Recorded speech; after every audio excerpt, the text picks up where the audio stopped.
Bonsoir et bienvenue pour ce vendredi soir. Un seul Seigneur, une seule foi, un seul baptême, nous parle Éphésiens 4, le verset 5. Et me croire que Paul emmène l'église d'Éphèse à ce facteur clair qui peut capable de refléter le ciel, c'est cette unité comme le Père, le Fils et le Saint-Esprit.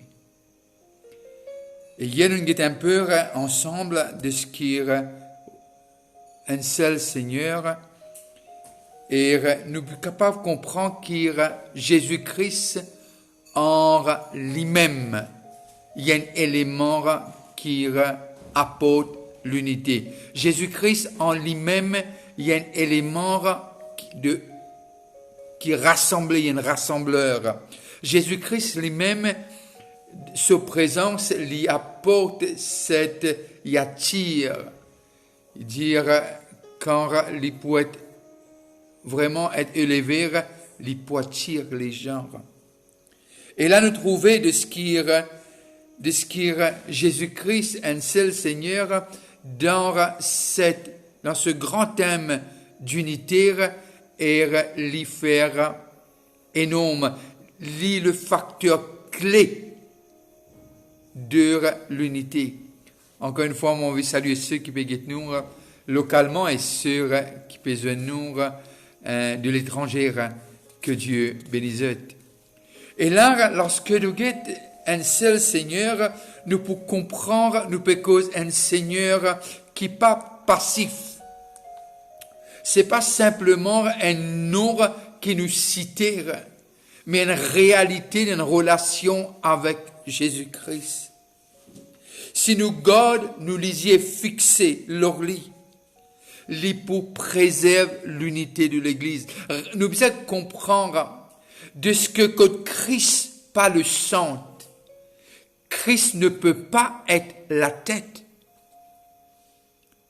Comment nous capables de prendre la tête et mettre-la à côté de l'écorce? Et l'écorce jamais pour qu'elle fonctionner. Nous pouvons une religion. Et nous pouvons perdre cette intimité, cette relation avec Dieu. Alors Paul insistait, un Seigneur, une foi, un baptême. Et là, lorsque nous continuons, nous arrivons à comprendre de ce qui et n'a simplement un seul Seigneur. Très souvent, de fois, nous dit Jésus. Il n'y a pas de problème là-dessus. Il est Jésus. Mais nous devons réaliser de ce que, quand nous appelons Seigneur Jésus, nous montrer quelque part que Dieu est au contrôle, ayant contrôle de nous la vie, qu'on appelle quelqu'un Seigneur, nous donne-lui l'autorité pour régner et pour être premier. Alors Paul, lorsqu'il amène ça, laisse-nous lire un petit cours dans Jean, l'évangile de Jean, le chapitre 21, et le verset, Jean 21, le verset 7. L'évangile de Jean, le chapitre 21 et le verset 7. Alors les disciples que Jésus aimait dit, alors Jean dit à Pierre, c'est le Seigneur. Et Simon-Pierre, dès qu'ils eurent entendu que c'était le Seigneur, mit son vêtement et sa ceinture, car il était nu, et il se jeta dans la mer. C'est le Seigneur. Et voilà qui Jean dit, c'est le Seigneur. Parce qu'il apparaît à ce bon disciple après sa résurrection. Jésus nous arrive à comprendre, et quand Simon, il entend Jean dire le Seigneur, de ce qu'il lui dire, lui faire tout, et lui quitte là-bas pour le rencontrer lui. Et Pierre, il comprend. Parce que Dieu te révèle à travers des livres qu'il est le Messie, le Fils de Dieu. Et là, on arrive à comprendre de ce que pour toujours, il y a un seul, jamais pas pour capable, il y a un quiken comme le Seigneur Jésus. Jamais il y a un quiken avant lire, jamais il y a un quiken aujourd'hui comme lui, et pas pour il y a encore comme on lit après. Il n'y a qu'un seul Seigneur. Et nous arrivons à réaliser de ce que lorsque les joignent Marie, lorsque l'ange joint Marie et dit comme ça, voilà l'incarnation de Jésus-Christ. Et il y a un seul comme ça. Son naissance, il y a un seul qui pareil. Sur la vie, il y en a deux comme Jésus-Christ. Sur la mort, il y en a deux. Et alléluia, sur résurrection aussi, pas pour il y en a deux, il y en a un seul. C'est unique dans la façon qu'il est incarné dans l'histoire de la terre et du ciel. Il n'y a qu'un seul nom. C'est le nom de Jésus. Alors Paul dit un seul Seigneur. Un seul Seigneur. Et là, nous arrivons à comprendre un peu comment Paul qui finit rencontrer le Seigneur et il vivre avec lui, comment Jean et Pierre, mais la révélation qu'il finit gagner sur le chemin de Damas. Et là, lorsque il rencontrait le Seigneur, pour lui, c'était quelque chose qui fait métamorphose sur la vie, de ce qu'il apprend pour qu'on lire. Et là, on arrive à comprendre lorsqu'il écrit, et lui qui écrit presque 2/3 du Nouveau Testament, et nous comprendre de ce que c'est un homme qui était en contact avec le Seigneur Jésus-Christ. Or, quelle relation et quel partage qu'il fait à cette église d'Éphèse. À cette église d'Éphèse. Jean, toujours l'évangile, le chapitre 1er et le verset 14. Et la parole a été faite chair et elle a habité parmi nous, pleine de grâce et de vérité. Et nous avons contemplé sa gloire, une gloire comme la gloire du Fils unique venu du Père. Et lorsque Jean, celui qui tient une relation intime avec Jésus-Christ, lorsqu'il décrit, et lorsque Paul amène nous pour comprendre ce thème d'unitaire, lui montrer que le facteur clair, non seulement une cause est unie en esprit, et là, dans cette même élan, il peut cause un seul Seigneur. Et lorsque nous réalisons une seule la tête, nous pourrons réaliser pas capable un des corps. Non, il n'y a qu'un seul corps. L'Église, le miracle de Dieu. Alors Jésus-Christ a tout fait, non seulement pour rassembler, pour unifier en un. C'est pour cela, Paul, lorsque il cause à l'église de Corinthe, il cause à l'église d'Éphèse, qu'il a cette souci que l'homme qui peut être élevé. Mais là, Paul amène toutes choses en perspective. Dans cette vie chrétienne, s'il y a deux seigneurs dans ta vie, qui veut dire la question est. Et la question est, dans notre vie, s'il y a deux seigneurs, est-ce que nous sommes vraiment chrétiens?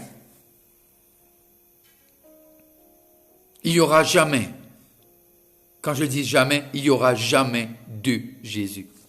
Il n'y a qu'un seul.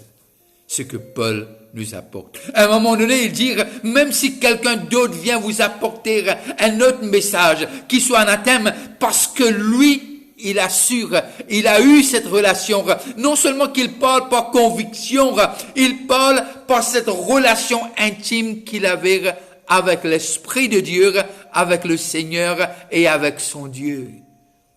Il parle du vécu. Il parle du vécu. Philippiens, le chapitre 2, le verset 6 à 8, s'il vous plaît. Philippiens 2.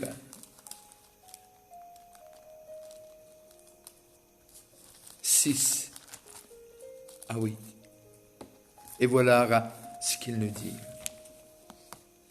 Lequel, existant en forme de Dieu, n'a point regardé comme une proie à arracher d'être égal avec Dieu.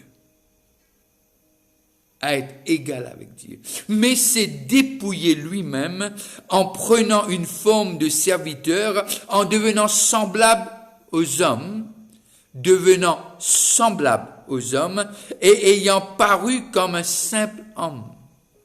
Il s'est humilié lui-même, se rendant obéissant jusqu'à la mort, même jusqu'à la mort de la croix. C'est pourquoi aussi Dieu l'a souverainement élevé et lui a donné le nom qui est au-dessus de tout nom, afin qu'au nom de Jésus, tout genou réfléchisse dans les cieux et sur la terre et sous la terre. L'unité est cette unité qu'il a préservée. Même étant descendu, il est rentré dans un corps humain, et là, l'incarnation. Et là, nous trouvons Jésus-Christ vive, même qu'il est une vie de la terre, il vive en harmonie avec le ciel. Il vit de la terre, mais il continue, reste en harmonie avec son Père. Et c'est pour cela que lorsque Adam et Ève a été créés, cette souffle de vie. Et Adam et Ève sont créés pour vivre éternellement. C'est pour cela, en Jésus-Christ, cette espérance que nous avons, qui nous fait une gaieté, et nous avons cette espérance pour être avec lui pour l'éternité. Lorsqu'il est venu, il est resté obéissant jusqu'à la mort et la mort de la croix. Simplement, Christ et Christ seul est la chrétienté. Il n'y a que Christ et Christ seul qui est la chrétienté. Sans Christ, il n'y a pas de chrétienté. Il n'y a pas de chrétienté. Le livre de Corinthiens, le premier livre de Corinthiens, le chapitre 2 et le verset 7. Le verset 7. Nous prêchons la sagesse de Dieu, mystérieuse et cachée, que Dieu, avant les siècles, avait destinée pour notre gloire. Jésus-Christ. Le mystère caché de Jésus-Christ. Et chrétienté, c'est là que le Seigneur, il est priorité dans notre vie et notre relation avec lui.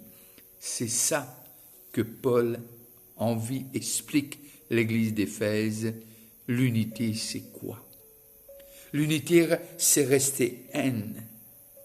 Nous avons l'opinion, nous avons différence, et nous arrivons à comprendre de ce qu'il y a beaucoup de choses qui pourront venir entre nous et Dieu.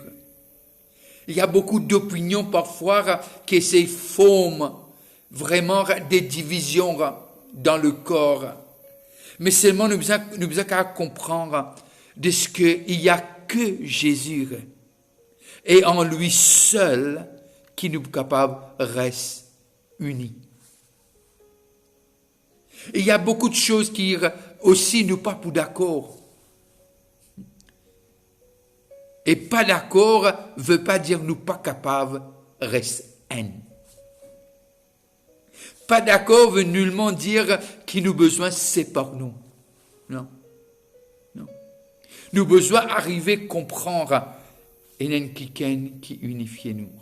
Si nous ne sommes pas capables de vivre ensemble aujourd'hui, juifs et païens, quelle différence entre les deux? Deux mondes à part. Mais Dieu, à travers son corps et son sacrifice, nous emmenait ensemble. Un seul Seigneur qui peut le faire. Nous regardons à Maurice les églises et là où Jésus est au centre. Nous regardons les gens qui sont autour de nous. Ce que la politique n'a jamais pu faire, Jésus peut le faire. Il est Seigneur. Il n'y a qu'un seul comme lui. Et il n'y a pas deux. Il n'y a pas deux.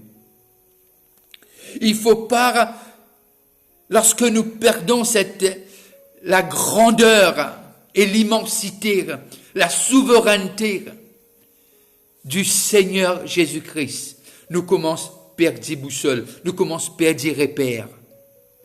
Nous avons besoin de veiller. L'opinion pour changer, parfois, il y a une doctrine dans laquelle nous pouvons croire ou pas croire, pas mal de doctrine fondamentale, bien sûr, il y a des choses. Mais ça, quand Jésus est au centre, l'unité peut toujours demeurer. Le Seigneur, on ne peut pas le diviser. On ne peut pas couper Jésus en 1000 morceaux. Il est le Seigneur d'ici, non. Il est Seigneur, il est omnipotent, omniprésent, omniscient. Pareil comme tu ne peux pas diviser le corps, tu ne peux pas aussi diviser le Seigneur. C'est pas qui m'a Jésus plus fort que Jésus. Non. Il n'y a qu'un seul Seigneur. Il n'y a qu'un seul Seigneur. Alors, lorsque nous lisons 1 Corinthiens, le chapitre 3, le verset 4 à 9, le verset 4 à 9. Et voilà ce qu'il nous dit. Quand l'un dit « Moi je suis de Paul » et l'autre « Moi d'Apollos », n'êtes-vous pas des hommes? J'aime ça. N'êtes-vous pas des hommes? Qu'est-ce qui donc qu'Apollos et qu'est-ce qui est Paul? Des serviteurs par les moyens desquels vous avez cru, selon que le Seigneur l'a donné à chacun. J'ai planté, Apollos a arrosé, mais Dieu a fait croître. Dieu a fait croître. En sorte que ce n'est pas celui qui plante qui est quelque chose, ni celui qui arrose, mais Dieu qui fait croître. Celui qui plante et celui qui arrose sont égaux. Et chacun recevra sa propre récompense selon son propre travail. Car nous sommes ouvriers avec Dieu. Vous êtes le champ de Dieu, l'édifice de Dieu. Et là, Paul, il a cette bagarre à l'église d'Éphèse. Elle là peut dire non, l'autre là, c'est Paul, c'est Céphas, etc. C'est Apollos. Et Paul amène tout cela dans l'unité, fait comprendre, non, cessez de mettre l'homme dans la place de Dieu. Arrêtez de placer l'homme sur cette piédestal, comme si l'homme est Seigneur. Paul dit non, il n'y a qu'un seul, c'est Jésus-Christ. Il restera Seigneur de son Église, hier, aujourd'hui, éternellement. C'est pas quelqu'un qui voulait la gloire, c'est quelqu'un qui voulait la vérité. Parce que son Dieu est véridique. Notre Dieu est véridique. C'est lui que nous devons mettre au centre. Il est Seigneur. Très souvent de fois, et j'aime ça, car nous sommes ouvriers avec Dieu. On prend pas la place de Dieu. On n'est pas des dieux. Non. On est serviteurs. Alors Paul, il fait comprendre et dire non, n'élevez pas l'homme. L'homme ne peut jamais remplacer Dieu. Comme si l'autre, très souvent de fois, il y a ce bagarre, cette guerre. Comme si moi j'ai eu ce ministère, toi tu as eu. Non. On est tous. Car nous sommes ouvriers avec lui. Avec lui. Il faisait tout ce que le Père lui disait, tout. Et nous sommes appelés à faire tout ce que l'Esprit et ce seul Seigneur nous demandent de faire. Nous sommes l'édifice de Dieu. Oh, j'aime ce mot. Nous sommes l'édifice de Dieu. Et les serviteurs, nous sommes ouvriers avec Dieu. Il n'y a qu'un seul but. Comme l'Esprit élève Jésus-Christ, il nous faut être unis en esprit afin que cette bonne odeur de notre Seigneur Jésus-Christ puisse parfumer l'édifice. Que Dieu vous bénisse. Passez une très bonne fin de soirée et un bon week-end. Et je prie que le Seigneur brille sur vous. Je prie que les choses qui paraissent impossibles viendra possible par celui qui peut faire au-delà de vos rêves et votre imagination. Ce ne sont pas que des paroles, c'est notre seul Seigneur, il peut le faire. Celui qui a recomposé celui qui était décomposé. Or, il va recomposer ta vie, il va donner un sens à ton existence, parce il n'y a qu'un seul Seigneur. Passez une très bonne fin de soirée, un bon week-end, et surtout, je veux vous dire, n'oubliez pas de prier pour notre pays. Si vous avez un moment, pensez à moi dans vos prières. On se rencontre pas demain, mais dimanche matin à 10h. On va briser le pain et aussi on va écouter la parole de Dieu. Si vous passez à table, je vous dis bon appétit et que Dieu n'arrête pas de déverser sur vous la bénédiction qui rend riche et qui n'est suivie d'aucun chagrin. Bye bye et à dimanche matin.